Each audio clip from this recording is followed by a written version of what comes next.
Oi, filha, a mãe vai começar outra aula agora.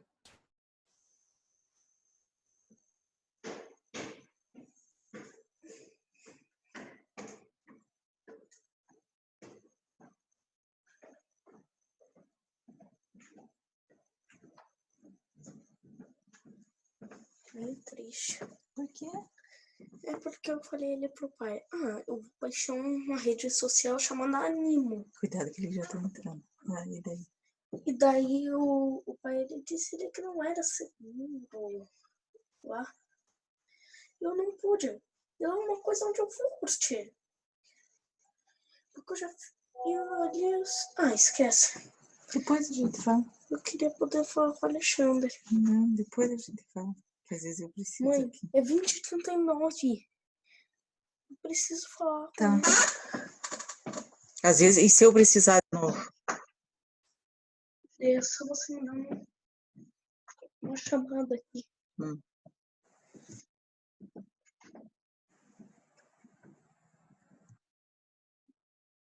Oi, gente, estão me ouvindo? Oi, estou. Oi, professora, boa noite. Boa noite, tudo bem? Boa noite, prof. Boa noite, tudo bem? Tudo? Gente, eu fiz uma fiasqueira, porque eu entrei no Zoom, vocês estavam na aula da Thaís, não estavam? Oi.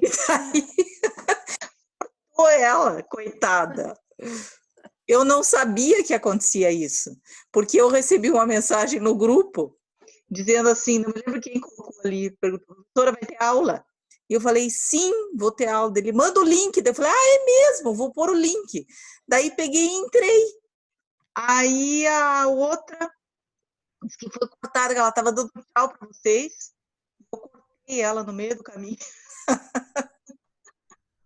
Desculpe, já pedi desculpa, mas é que também a gente não sabe, né, como é que funciona essas coisas. Porque quando a gente coloca a aula ali, tem tudo sincronizado já quem que vão ser as próximas aulas, né? E para mim a aula já tinha errado também, vou saber, né? Como é que você vai saber?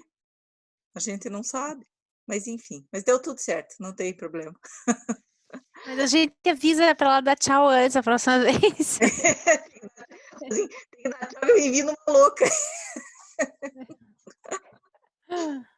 Gente do céu, não é fácil. Vamos esperar o pessoal entrar, mais gente aí entrar. Então, vocês, eu vou falando enquanto isso, vocês ficaram sabendo que vai ter a prova, né, essa semana, do dia 24 ao dia 30, tá? Sim. Então, eu comecei a elaborar a prova de vocês, na verdade tem que entregar até amanhã para o Marcelo, né, para o professor Marcelo.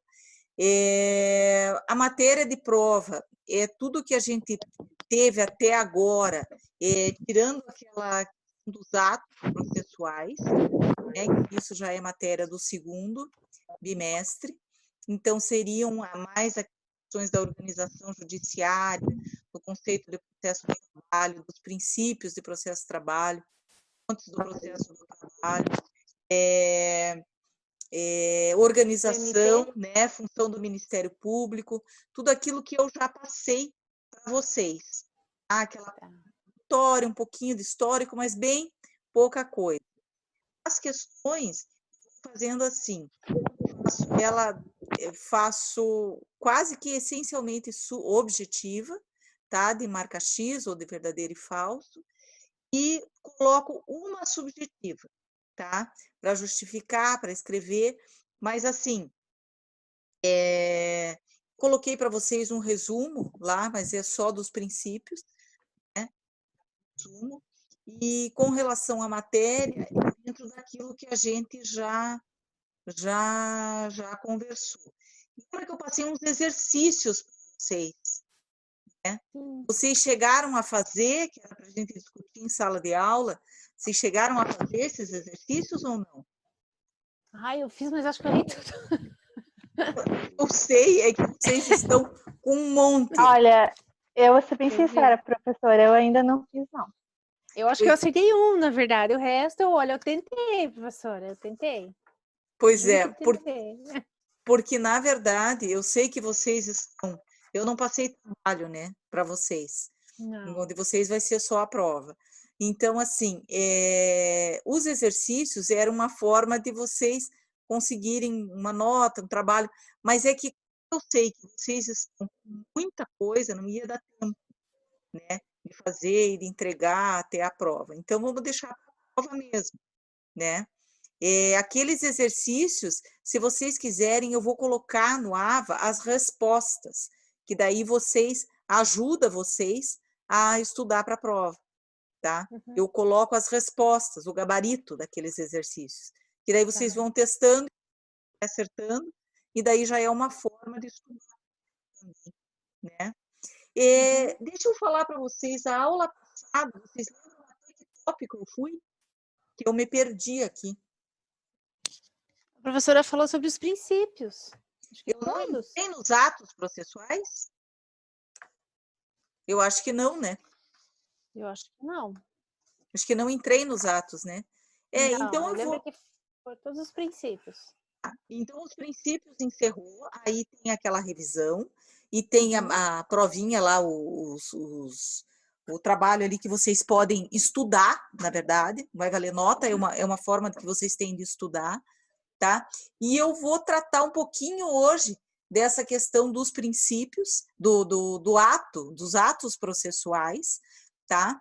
Que a gente já vai começar para o próximo bimestre, tá? Já vou adiantando. Porque a orientação da faculdade, inclusive, é na semana que vem, que é semana de prova, a gente continuar dando aula.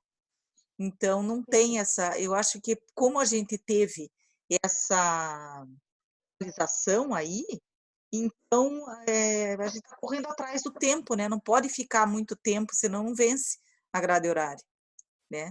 Então, a gente tem que tocar. Então, vou falar um pouquinho para vocês hoje dessas características dos atos processuais. O que são os atos processuais? É o que move o processo em si, né? O processo ele tem uma sequência, né? Uma sequência de atos que precisam ser provocados, né? No caso, as partes precisam provocar o judiciário através desses atos processuais, que eles não são isolados, eles são um conjunto, né? Eles se apresentam conjuntamente e são ordenados e se sucedem no tempo. Então, assim, tem as ordens de serem estabelecidos. Começa com a petição inicial. Lembra na primeira aula de vocês que eu fiz aquele esquema no quadro de como que começa primeiro a petição inicial, depois a notificação, depois da notificação marca audiência, depois que marca audiência, apresenta a contestação, daí vai na audiência inicial. Toda essa sequência é o ordenamento dos atos processuais. Seguem todos têm a mesma finalidade. Qual que é a mesma finalidade?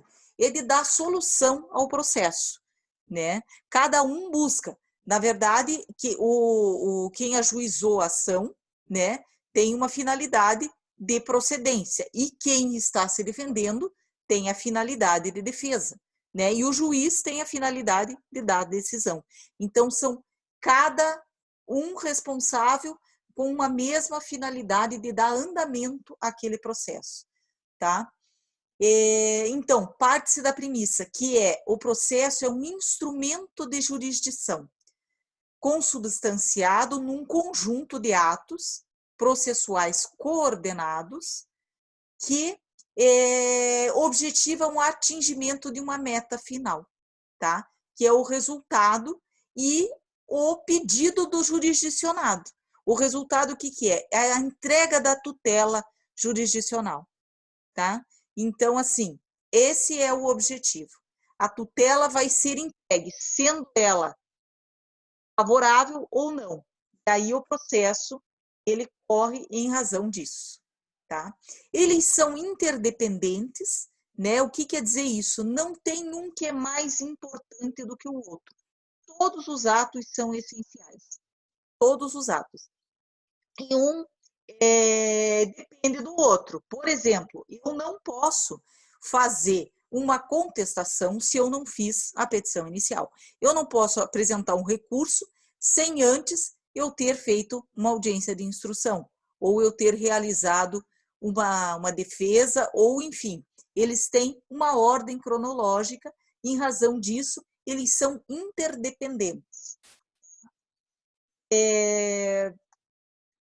Então, atos das partes, né, são os atos provocados pelas partes, sendo o autor é aquele que provoca o ato, o réu é aquele que se defende, né, e tem o ato do juiz, né, o ato dos peritos, se vão se manifestar no processo, o ato do Ministério Público, caso haja a atuação do Ministério Público, e também de terceiros. Às vezes, terceiros têm também participação nos processos trabalhistas, também acontece dessa participação. Então, os atos, eles são divididos em postulatórios, que o que quer dizer isso? Os postulatórios vêm de pedido, né? Então, eles postulam o pronunciamento do juiz, tá? Se pede pronunciamento, seja quanto ao mérito, seja quanto ao próprio processo. Então, é chamado postulatório. Os dispositivos, tá? Que são os negócios praticados pelas partes que regulam o próprio comportamento da relação processual, tá? Jurisdicional. Então, são os atos dispositivos, que eles podem ser unilaterais, que dependem da manifestação da vontade. Então, eu voluntariamente, eu me manifesto no processo. Isso é uma manifestação voluntária da vontade. Se eu quero fazer um requerimento, se eu quero fazer, pedir um adiamento, todas as manifestações voluntárias, eu me manifesto sem que a outra parte tenha me provocado a me manifestar, ou o juiz tenha determinado que eu me manifestasse. É alguma interveniência que eu faço no processo, porque eu preciso fazer um requerimento para ele dar andamento, tá?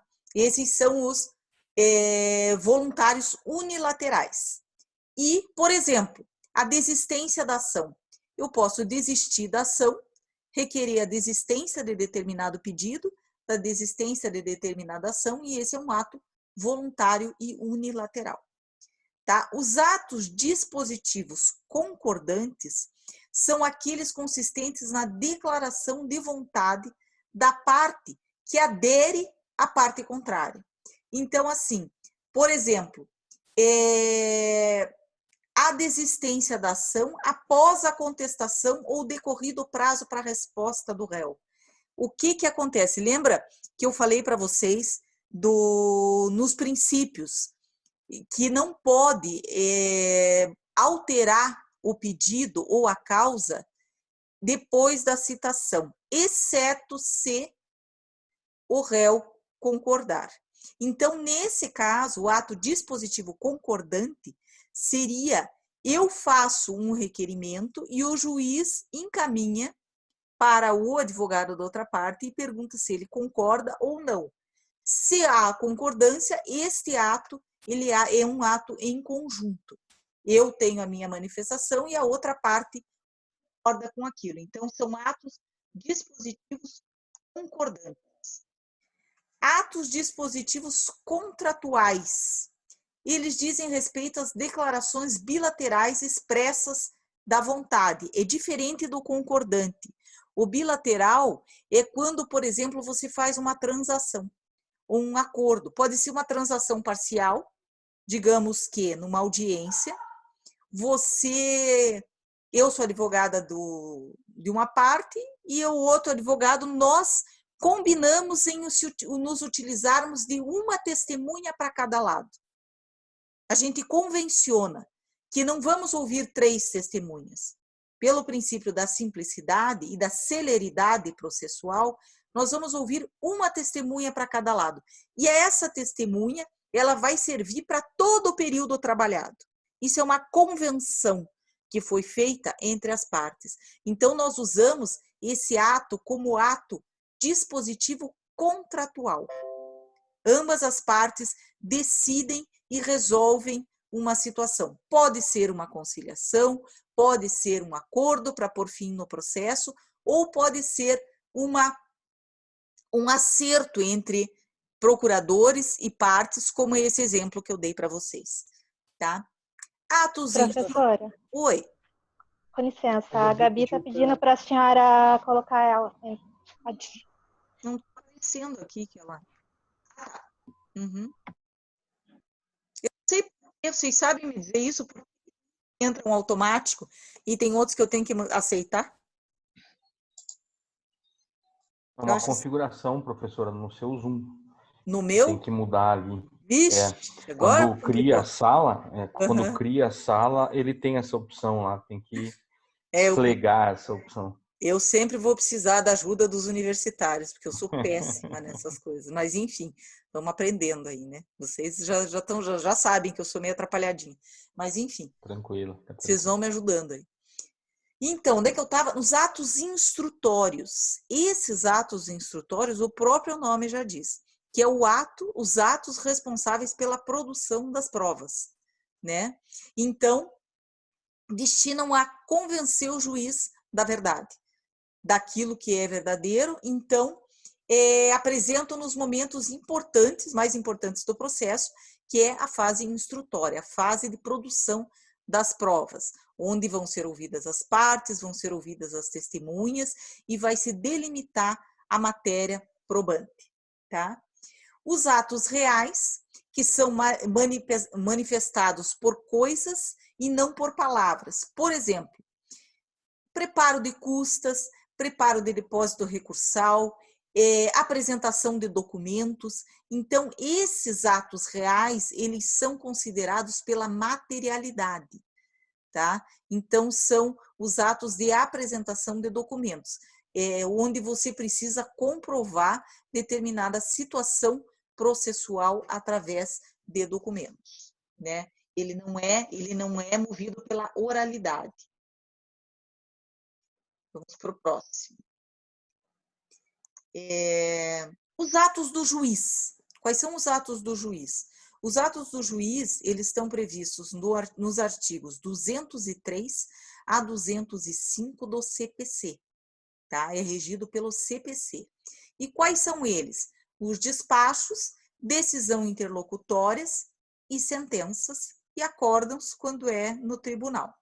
Os despachos são aqueles atos de mero expediente que o juiz recebe a petição inicial e despacha designando a data da audiência, por exemplo, ou despacha determinando a emenda de determinada inicial. Agora, com a reforma trabalhista, isso está mais frequente, porque antigamente o que acontecia? Como o juiz só teria acesso à petição inicial no momento da audiência, não havia tantos requisitos para se apresentar. Se ela fosse considerada inepta, por exemplo, ela ia ser considerada inepta provavelmente somente na sentença. O juiz não ia se manifestar anteriormente. Hoje, como há necessidade da liquidação dos pedidos, então você tem que enumerar todos os pedidos que você vai pleitear para o juiz e colocar valor nesses pedidos, né? Nem que ele seja estimado, mas você tem que valorar. O juiz, caso não seja valorado, ou caso, por exemplo, se peça a justiça gratuita e não se comprove, né, a necessidade de isenção de custas, o juiz pode pedir para complementar. Então, pode ser através de um despacho que o juiz vai determinar que você comprove a tua incapacidade, né, econômica que está abrigando aquele pedido de isenção de custas, de justiça gratuita, né? Ou também, caso você a tua petição inicial esteja viciada por algum motivo, ele pode pedir que se emende. Da mesma forma, caso algum elemento constitutivo não esteja presente, por exemplo, esteja faltando uma carta de preposição, a procuração, o juiz pode mandar regularizar através do despacho. No despacho, ele também adia audiências, determina diligências, determina perícia, determina prazos, esses prazos que não são preclusivos, né? Conhece também de recursos e remete ao tribunal, né? Porque o recurso também é recebido na vara para o tribunal e ele recebe através de despacho, determina a apresentação de contrarrazões de recurso, tudo isso através do despacho, tá? Concede liminares, quando se tem pedido de liminar, né? O juiz concede a liminar, aí ele entra na questão da decisão interlocutória. Nessas decisões interlocutórias, o juiz vai definir alguns critérios importantes do processo, como, por exemplo, uma exceção de incompetência em razão do lugar, foi apresentada na audiência inicial, juntamente com a contestação, e o juiz voltou aquele processo concluso. O que quer dizer isso? Voltou para ele, dá o despacho, ele vai analisar aquele pedido de exceção de incompetência e vai dar uma decisão interlocutória. Se ele remete para outra comarca ou se ele mantém na vara onde está. Desta decisão não cabe recurso, porque é uma decisão interlocutória. Essa é uma peculiaridade do processo trabalhista. Não se recorre de decisões interlocutórias. O momento de recorrer é somente lá no recurso ordinário, tá? Então, esse é um exemplo, mas podem ser o indeferimento ou o deferimento de uma liminar, por exemplo. Se você pede uma reintegração no emprego e pede liminarmente, porque você foi demitido enquanto estava doente, por exemplo, e você pede imediata reintegração ao emprego, o juiz pode conceder a liminar ou indeferir. Então, essa decisão que ele concede ou indefere é uma decisão interlocutória, tá? Que não cabe recurso imediato.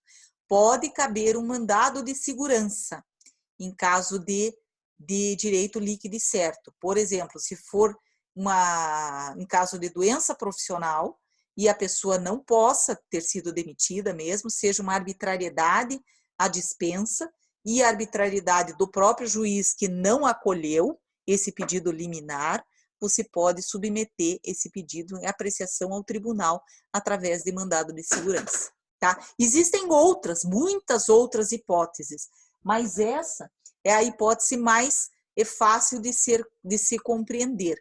Na execução também é possível, né, essas situações, em caso de execução por carta de fiança, que aí não apresentou dinheiro e a empresa tem liquidez, tem dinheiro, aí você pode entrar com mandado de segurança para que seja revertida essa situação e que seja determinado a penhora em dinheiro, né? Mas apesar de que agora é bem aceita essa questão da carta de fiança. Mas existem várias situações em que tem decisões interlocutórias. Aí, sentenças são as decisões terminativas, né, de feito, previstas no 485 e 487 do CPC, né, e que põe fim à demanda naquela instância, tá? Naquela instância foi terminativo de feito. Os acórdãos, né, que representam julgamentos colegiados dos tribunais, quando vai para o tribunal. Aí a decisão chama-se acórdão. Tá? Então, esses são os atos do juiz.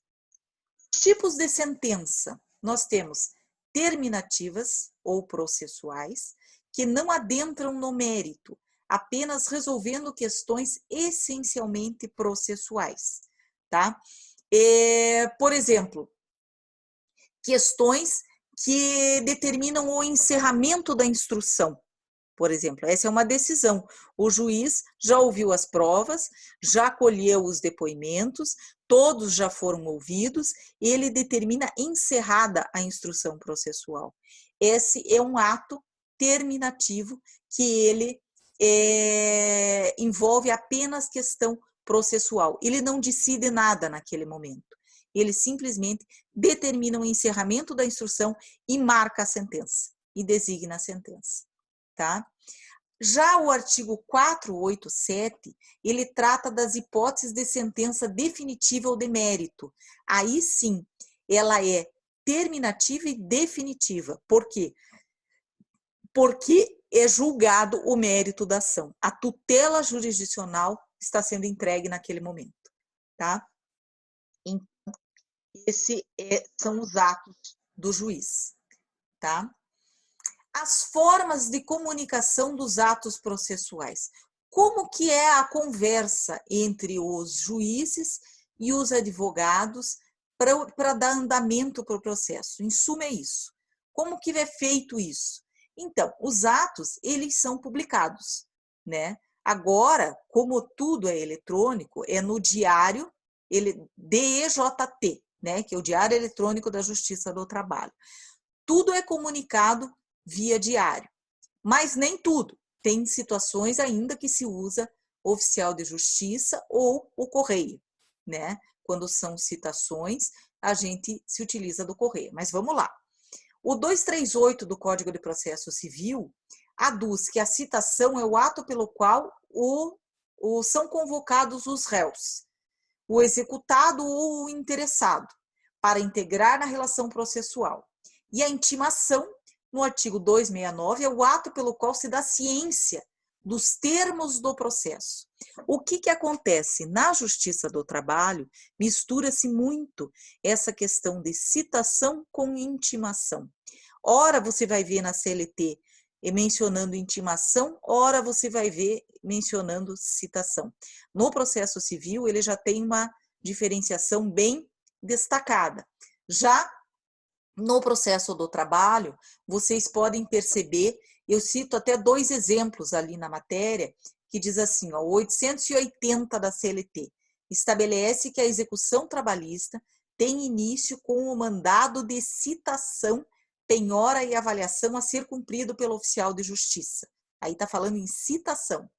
E o 852B da CLT diz assim, ao aduzir que o procedimento sumaríssimo não se fará citação por edital, cabendo ao autor a correta indicação do nome e do endereço do reclamado.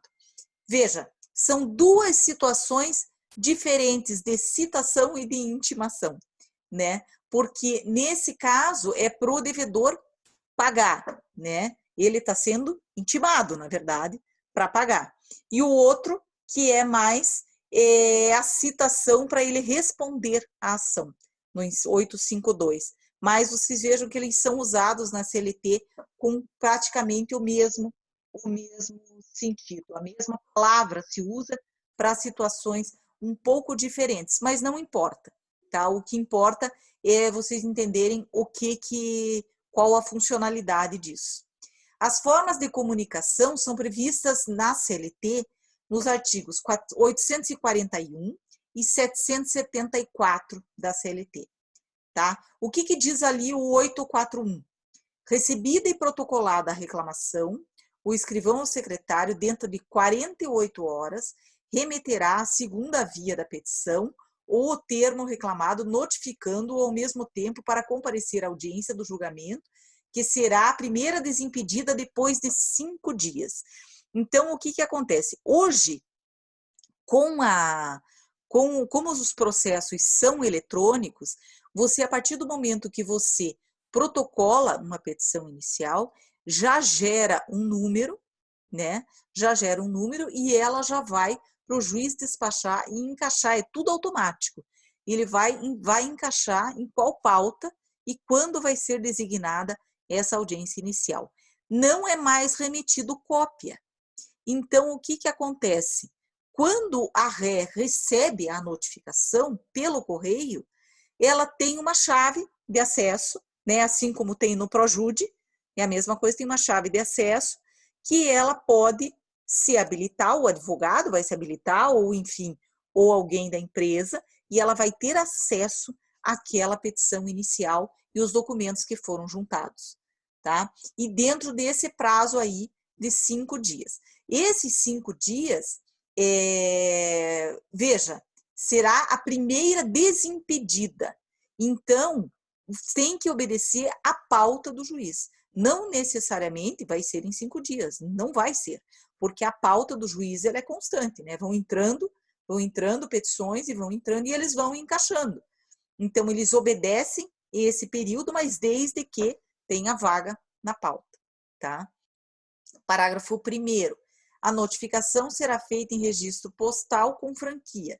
Se o reclamado criar embaraços no seu recebimento ou não for encontrado, pode ser por edital, num jornal de publicação, circulação de expediente forense ou afixado lá na vara do trabalho, por edital, tá? Caso a empresa não queira receber esse...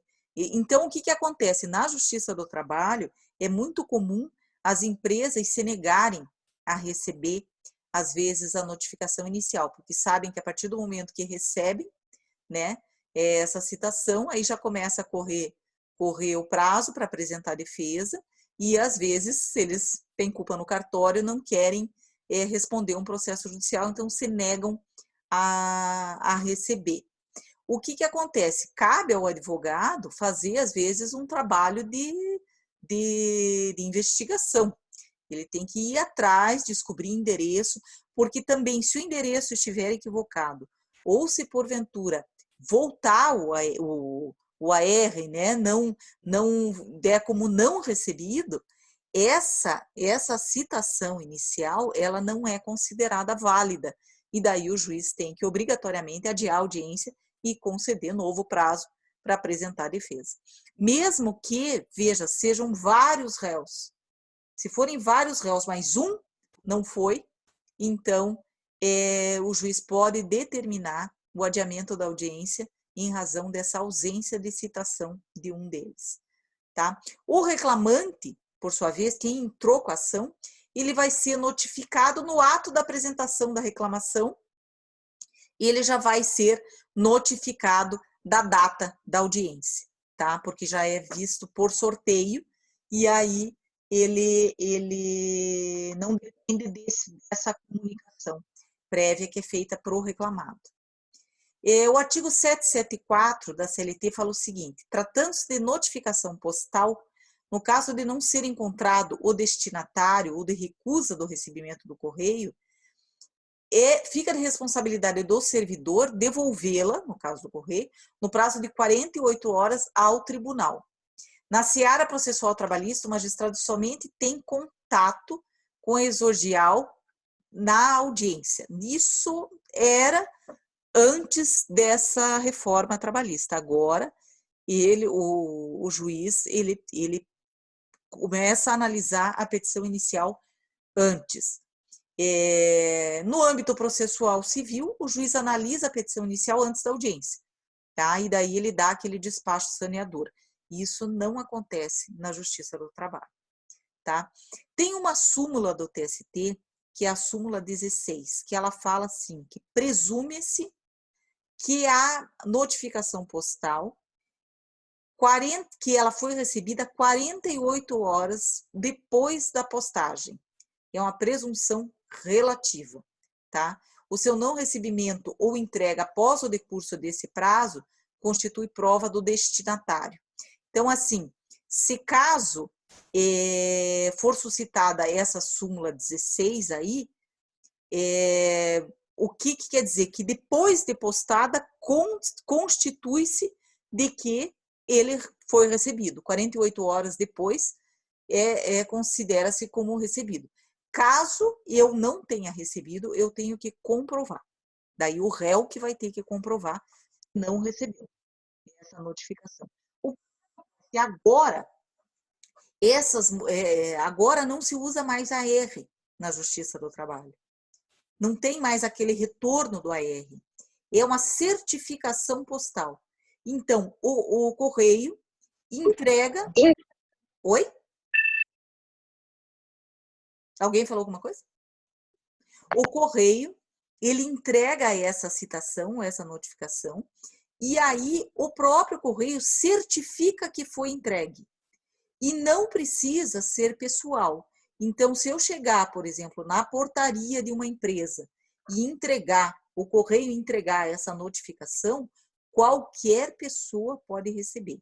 O porteiro da empresa pode receber, na casa, se for numa residência, qualquer pessoa pode receber. Não precisa ser funcionário, ele só tem que estar identificado. Então, se for para o endereço certo, não tem choro nem vela. Se recebeu, está comprovado, e a informação do correio, ela é tida como oficial, né? Então, não há mais aquela necessidade do retorno do AR. Existe uma discussão doutrinária acima disso, de que se isso seria válido ou se fica muito frágil essa forma de notificação. Mas, enfim, é a forma que, pelo menos aqui no Paraná, tem sido bem aceita. E não se utilizam mais, faz tempo, já faz quase 1 ano e meio que não se utiliza mais AR para a citação inicial. Tá? Então, ali diz assim, tem prevalecido na Justiça do Trabalho que não há pessoalidade no recebimento dessa citação, podendo ser qualquer pessoa. Então, é isso que eu falei para vocês. Pode ser qualquer pessoa que assine ali, ele dá o recebido e começa a correr o prazo. Tá? O artigo 841 da CLT diz a mesma coisa que diz o CPC. Pode ser, caso o réu crie embaraços, né? Essa notificação pode ser feita por edital, tá? E também pode ser determinada por oficial de justiça, tá? Caso seja necessário, ainda pode ser determinada que o oficial de justiça compareça e entregue pessoalmente a notificação. Quando se trata de fazenda pública, esse prazo entre o recebimento e a notificação, ele não é de 5 dias, ele é contado em quádruplo, de acordo com um decreto, que é o decreto 779 de 69. Então, tudo que versar sobre a fazenda pública, ele tem que obedecer esse prazo aí de 20 dias. Já aconteceu, eu já trabalhei para o Estado, e já aconteceu da gente conseguir adiar a audiência, estava com a pauta muito sobrecarregada, e aí adiou-se a audiência em razão desse fato, de que a notificação entre a data do recebimento e a data da audiência não tinham percorrido 20 dias, eram menos dias. Então, esse é motivo para você pedir um adiamento da audiência, porque não foi obedecido esse prazo. Da mesma forma, se não forem obedecidos os 5 dias, o advogado pode requerer. Por que isso? Porque não dá tempo, às vezes, da ré juntar todos os documentos para apresentar na audiência, né? Então, em razão disso, que existe essa disposição, tá? O que mais? Quais são as características dos atos processuais trabalhistas, tá? A regra é a publicidade, prevista no artigo 770 da CLT, tá? Que eles serão públicos, salvo em caso, eu já trouxe isso para vocês, quando a gente falou dos princípios, né? Eu trouxe essa questão da publicidade, salvo quando ele envolver sigilo, né? Quando envolver interesse social.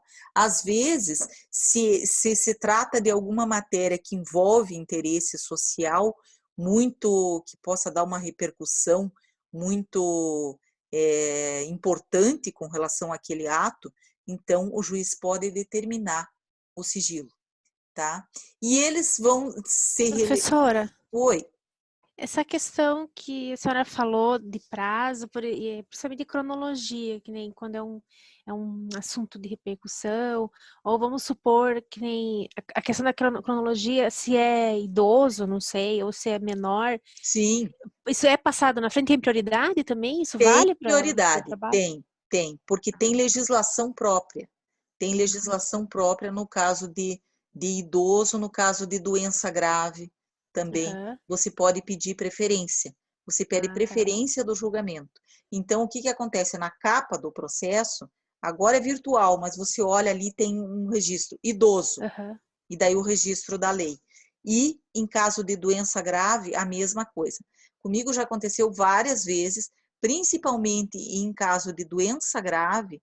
Eu tenho um processo lá do escritório que, veja, ele começou, acho que em 2016, foi ajuizado.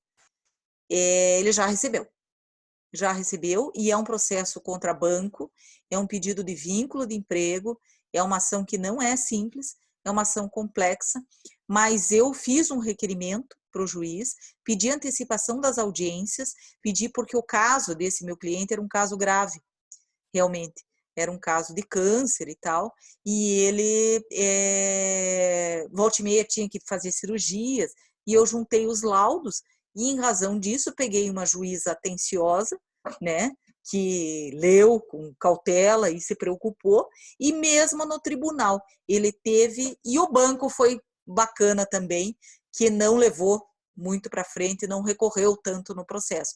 Mas veja, essa providência foi muito importante para dar celeridade ao processo, né? Então acontece isso, eles têm essa ordem cronológica, mas há fatores que você pode interromper e modificar essa ordem, né? Situações relevantes, claro que a gente pode considerar, o juiz considera, sim.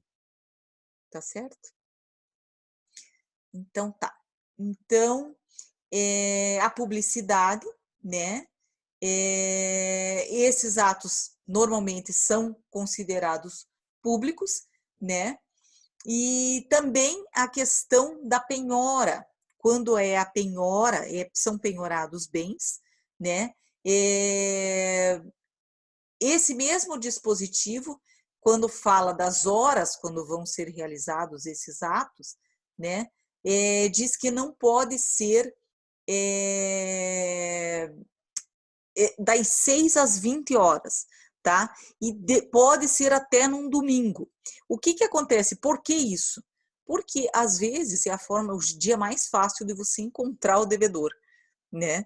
Às vezes pode acontecer, quando se vai fazer a penhora, o oficial de justiça vai lá e tem que fazer arresto de bens, e às vezes tem que fazer em dia que não é útil, né? Desde que o juiz autorize, né? O juiz vai ter que autorizar essa designação. Agora, esses atos processuais, o que que acontece? Em razão da reforma trabalhista e em razão de serem eletrônicos, veja, você tem a disponibilidade do sistema de você protocolar os atos, claro, prazos, né, processuais, até às 23 horas e 59 minutos. Você pode protocolar e ele é aceito como tempestivo. Então, digamos que você tem um recurso ordinário para fazer e você teve o dia, trabalhou o dia inteiro, você só tem a noite para fazer. Você tem até às 11h59 para protocolar.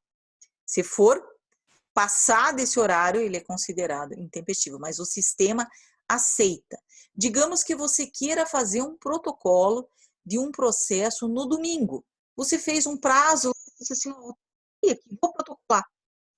O sistema aceita. Se eu quiser protocolar agora, que os prazos estão suspensos em razão do Covid-19, né? Os prazos estão suspensos até o dia 30. Parece que do TJ vai ter uma prorrogação aí por prazo indeterminado, mas da Justiça do Trabalho não saiu nada ainda. Mas seria até o dia 30 de abril. Nós, no escritório, estamos protocolando. A gente protocola os prazos porque é aceito. O sistema aceita esse tipo de protocolo, porque existe uma limitação de você protocolar fora do prazo. Fora do prazo, também vai ser aceito, mas vai registrar lá que ele está intempestivo. Já vai sair uma certidão de decurso de prazo, né? Então, os prazos, por exemplo, de expediente na Justiça do Trabalho agora, a Justiça do Trabalho reduziu bastante o expediente. Então, às 5 horas eles já fecham, não tem mais expediente e abre ao meio-dia. De manhã, eles também não eles abrem às 11, na verdade. E não, por quê? Para redução de custo, para não ter gasto de luz, para não ter... Então, o expediente da justiça reduziu bastante. E também não há tanta necessidade, porque os protocolos são todos virtuais. Certidões, você pede tudo pelo site. Uma ou outra que você vai lá e tem que buscar no distribuidor, né? Então, assim, facilitou muito o processo eletrônico e não há tanta necessidade de você comparecer à justiça. Não precisa mais ir buscar o processo, você baixa, né, o processo. Então, todos essas situações processuais ficaram mais fáceis em razão do processo eletrônico, tá? Professora, eu faço alguns protocolos no PJE também no meu trabalho. Sim. E às vezes o sistema falha porque tem que assinar e aquele cadeadinho tem que fechar, sabe? Sim, sim. E eu fiz um protocolo, acho que foi mês passado, eu assinei tudo, a gente trabalha com horas, coloquei as horas, e daí eu fui olhar como que ele tava, acho que faz umas 2 semanas, para ver se já tinha acontecido alguma coisa ou não. E o cadeadinho estava aberto. A gente teve que entrar com outra petição, falando que eu protocolei no prazo, mas que o sistema falhou. Porque o sistema do PJE, ele falha muito. Então, sempre a gente agora tem que olhar, tipo, protocolou, já olha no dia seguinte, porque a gente protocola e daí coloca, demora para decisão 1 mês, 2 meses. Uhum. E a gente foi olhar e o cadeadinho estava aberto, e daí já colocaram que a gente não tinha protocolado o recurso, tudo. O que acontece nessa situação do cadeado aberto?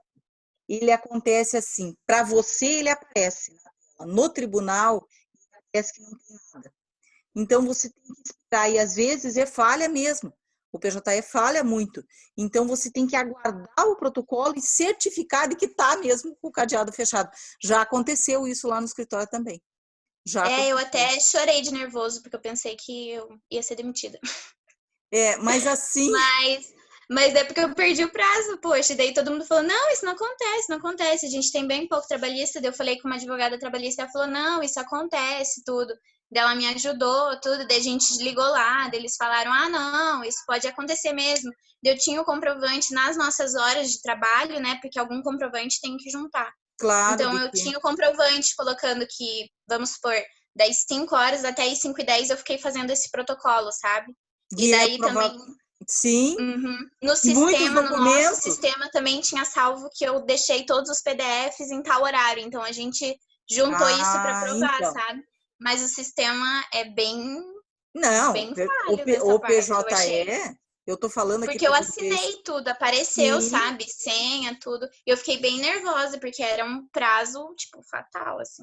Não, acontece. E agora, sempre quando eu protocolo, já no outro dia eu vou olhar para ver se tá tudo certo. Para ver se tá certo, com certeza. Eu falei aqui que facilitou porque, digamos assim, fica um pouco mais célere. Mas, no começo, meu Deus do céu, aquilo era um suplício, porque o tribunal tinha um outro sistema, que era o escritório digital. Você não chegou a pegar o escritório digital? Sim, a gente tem alguns processos no escritório digital também. Não gosto, eu acho muito difícil. Não, mas para fazer o protocolo nele. É que agora ele está mais travado, mas antes o escritório digital funcionava super bem. Aí começou a dar incompatibilidade, entendeu? Porque ficaram 2 sistemas, né? Mas o PJE tem bastante falha. Então, por isso, se você deixar para protocolar nos 45 do segundo tempo e dar uma coisa dessa, se perde o prazo. Então, assim, é muito complicado. A gente tem que ter bastante atenção mesmo. Mas, eu acho um sistema bem difícil mesmo. Ninguém gosta. Não é só você. Não conheço ninguém que goste do PJE. Não conheço ninguém que goste desse sistema. Nem os juízes gostam, sabe? Uhum. Que é um sistema bem ruinzinho. Mas, enfim, é o que temos, né? É o que temos. Só queria compartilhar esse momento que eu tive, tá já que estava no assunto da aula. Claro, é importante, é isso aí. Então, gente, voltando lá à situação dos prazos, né? Então, os prazos estabelecidos, eles são contados em dias úteis. Não eram não teve essa modificação com a reforma trabalhista também. Antes, eles eram contados em dias corridos. Então, a Justiça do Trabalho, a gente sofria, porque eram prazos mais curtos, né? O prazo máximo é de 8 dias, né? E daí contados em dias corridos. Então, às vezes, uma publicação que saía na quinta-feira, né? Já te comia o prazo, o final de semana, então era muito ruim. Agora, com essa contagem em dias úteis, então facilitou bastante, né? E a contagem do prazo é aquela que exclui o dia que você recebeu e inclui o dia final, né? O último dia, tá? Então, assim, e eles só podem ser prorrogados caso não sejam prazos preclusivos, né? Ou prazos peremptórios, que são aqueles previstos em lei. Então, você não pode, em hipótese alguma, prorrogar um prazo de recurso ordinário, por exemplo. Um prazo para contestação, se você requerer ao juiz e a outra parte concordar, até o juiz pode ampliar o prazo. Ele pode dizer, olha, então eu concedo 10 dias para apresentar a defesa. Pode acontecer. Mas prazo para recurso, para embargos de declaração e para recurso ordinário, para contrarrazões, para agravo de instrumento, não tem choro nem vela. Eu brinco que se o advogado morrer, ele perde o prazo. E não adianta, ele perde o prazo do mesmo jeito. Não tem nem que junte a certidão de óbito dizendo que ele morreu, não vai adiantar. O juiz vai entender que perdeu o prazo, porque eles são improrrogáveis. Esses prazos já legalmente estabelecidos com o, digamos, o número certo de dias, né? Esses prazos não podem. Já me aconteceu de eu ver, assim, umas barbeiragens, né, que a gente diz em processo, de advogado pedindo prorrogação do prazo, dilação de prazo para recurso ordinário. Isso é uma aberração. Isso não existe. Não adianta, não tem choro nem vela, não tem que fazer dentro do prazo. Tá? Agora, aqueles que podem ser prorrogados, como, por exemplo, prazo para manifestação de documentos, para impugnação de laudo, digamos, para juntada de documentos. Às vezes, o perito, por exemplo, pede para você instruir o processo com documentos essenciais para a perícia. E aqueles documentos não estão disponíveis naquele momento. Eu dependo, por exemplo, de um laudo médico e o médico eu não consegui até a data presente. Então, eu peço uma dilação de prazo, dizendo que eu teve impossibilidade de cumprir naquele momento, e o juiz defere e prorroga aquele prazo. Isso é bem comum, né? Então, ele pode dilatar esse tipo de prazo, ele só não dilata os prazos peremptórios e preclusivos, tá? Então, se o vencimento do prazo cair em dia que não é útil, ele prorroga para o dia seguinte, tá? Para o primeiro dia útil subsequente. O que há uma peculiaridade aqui importante que eu quero trazer para vocês? Em caso de mandado de segurança, por exemplo, o mandado de segurança, o prazo dele é de 120 dias. E esse prazo, que a gente chama, é um prazo decadencial. Por quê? Porque ele não prorroga. Então, se porventura o último dia do prazo do mandado de segurança cair num domingo, ele não prorroga para segunda-feira. Você tem que protocolar esse mandado de segurança na sexta. Entendeu?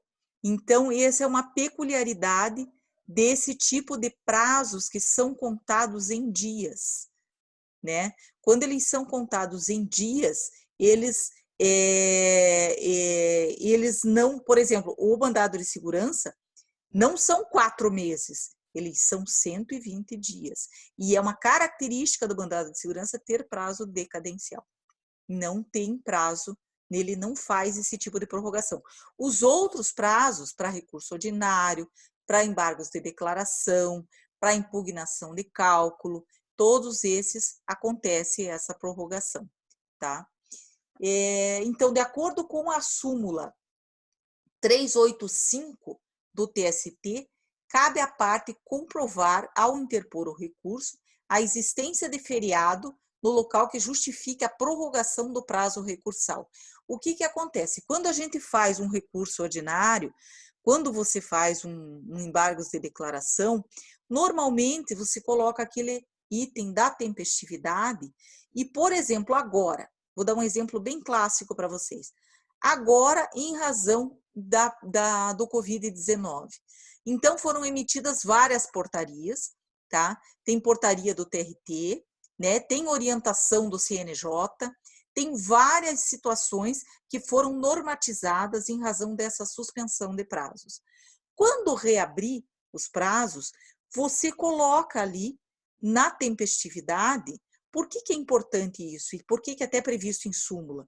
Porque o tribunal ou a vara, ele, na verdade, sistematicamente faz a contagem, às vezes no sistema, e não computa essa questão dos feriados. Então, para facilitar a averiguação da tempestividade, cabe ao advogado suscitar que aconteceu um feriado, que tem um feriado de Páscoa no meio, que teve essa prorrogação, né?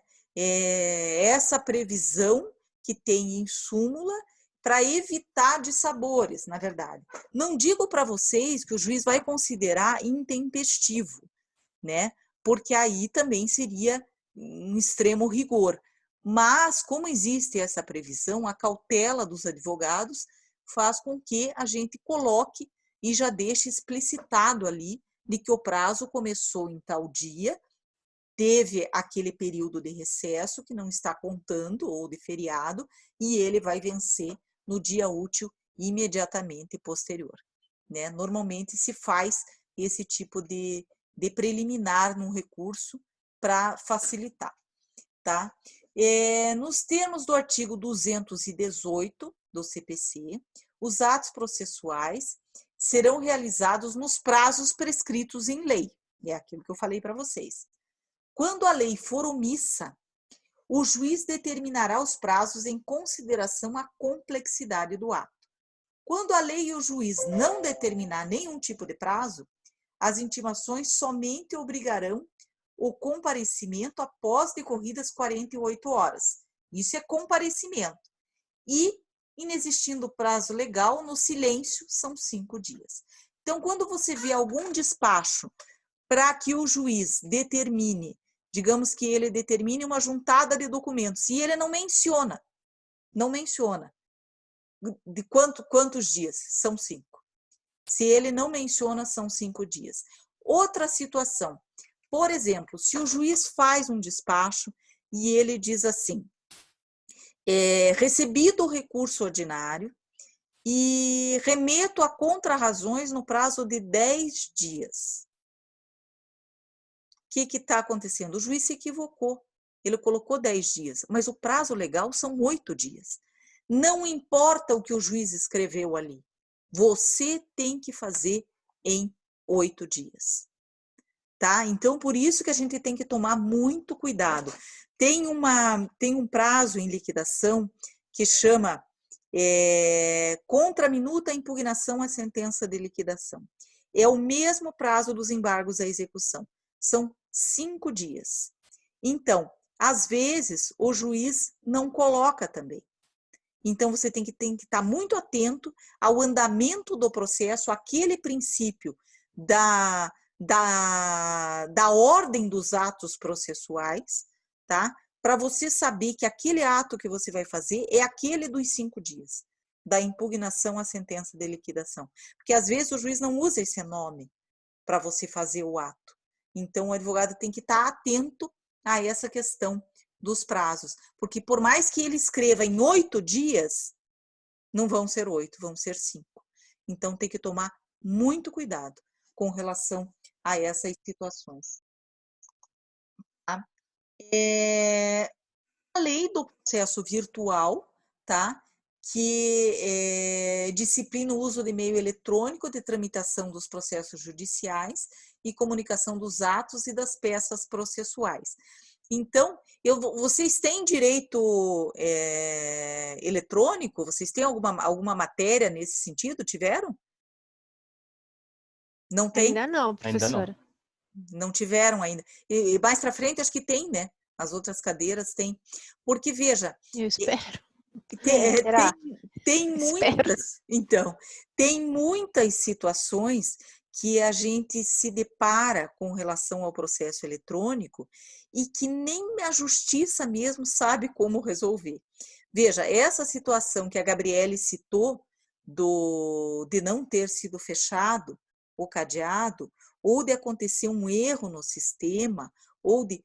Tudo isso são situações novas que acontecem em que, às vezes, você, dentro do ordenamento jurídico, você não encontra uma saída para a defesa do teu ato processual, para que aquele ato processual tenha sido realizado tempestivamente, a contento, e tenham... Então, o que a gente se utiliza? Da jurisprudência, né? Se vários casos reiterados foram julgados em razão de situações semelhantes, aí você vai ter que suscitar essas situações porque é uma novidade, né? Então, o processo eletrônico, ele tem as suas facilidades, mas também, às vezes, a gente cai num limbo, né? Esse limbo que você não sabe muito bem aonde você vai se apegar para poder se defender naquela situação de erro de sistema ou de ausência de comunicação, ou nossa, dá vários problemas. E a gente fica de cabelo em pé, às vezes, porque não sabe como resolver esses problemas de processo eletrônico. Tá? Eu dei essa noção básica para vocês dos atos processuais, tá?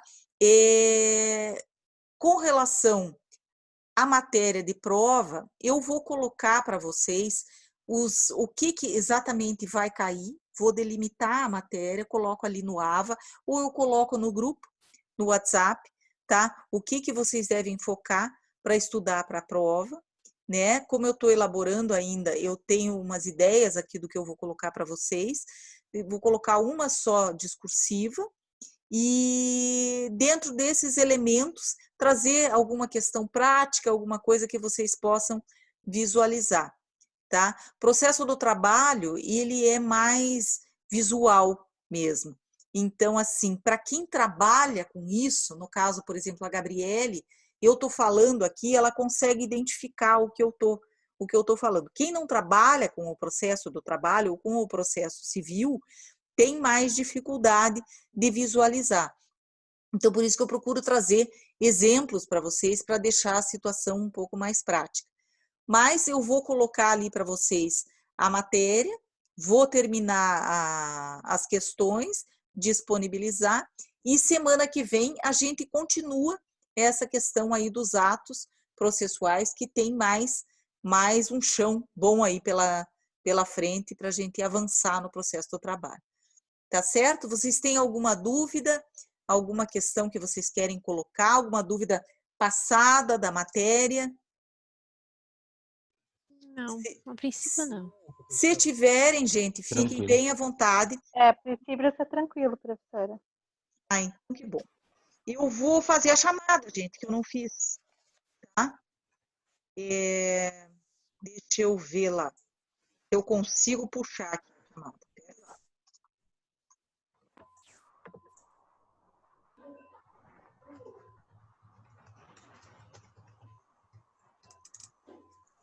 Tânia Carolina. Presente. Ângela. Presente. Bianca. Presente. Bruno. Presente. Cristiane. Nise. Presente. Um pouquinho.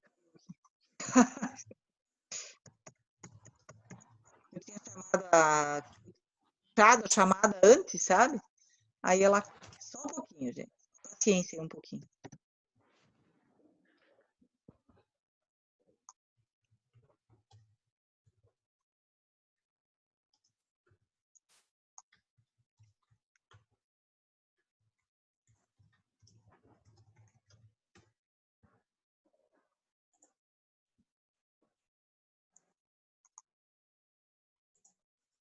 Pronto.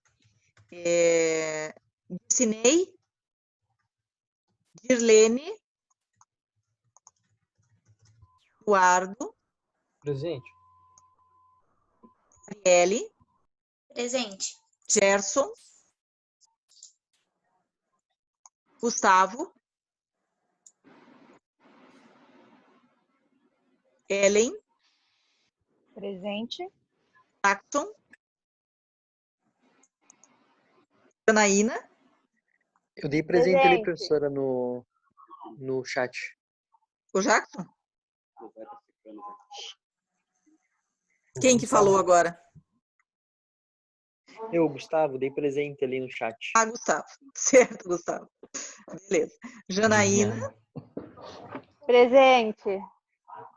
João Carlos. Juliane. Henry. Presente. Lucas Batista. André. Presente. Márcia. Presentes. Deus. Sérgio Henrique. Presente. Ellen. Presente. Thaís. Vou repetir os nomes que eu dei falta, tá? Ver se tem alguém aí. Cristiane, Dircinei, Dirlene, Gerson, Jackson, João Carlos, Juliane e Matheus. Não, Matheus e Thaís. Tem presente desses que eu citei.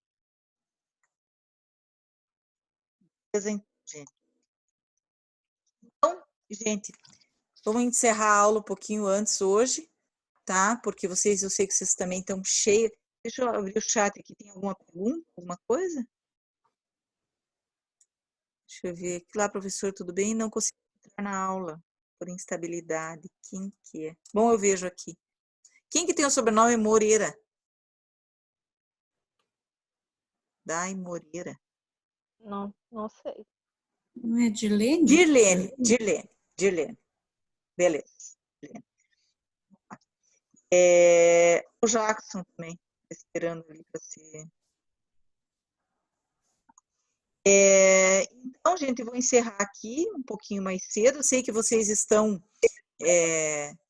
com bastante coisa aí para estudar. Tem todas as provas vão cair tudo na mesma semana. Vocês têm que se organizar, né? E escolher qual que vão fazer um horário aí para ver como é que vão se determinar. E daí, a partir da aula que vem, a gente já começa de volta, engrena aí no segundo bimestre. Tá certo? Se vocês tiverem alguma dúvida, alguma coisa, podem me contatar. Se alguém tiver Professora, só para confirmar, então, a sua prova também vai ficar disponível a partir do dia 24 para entregar até o dia 30, é isso? Isso, também, junto com as outras. Aquele questionário que a gente fez precisa colocar no AVA, porque não tem uma opção lá de colocar o trabalho, né? Não tem. Você conseguiu fazer esse questionário? Você terminou? Sim. Terminou Sim. ele? Então, você faz o seguinte, eu vou colocar meu e-mail, você manda por e-mail para mim. Tá bom. Tá? Okay. Porque esse questionário, eu pedi para vocês fazerem até para dar uma estudada, entendeu? Porque eu acabei não passando o trabalho para vocês.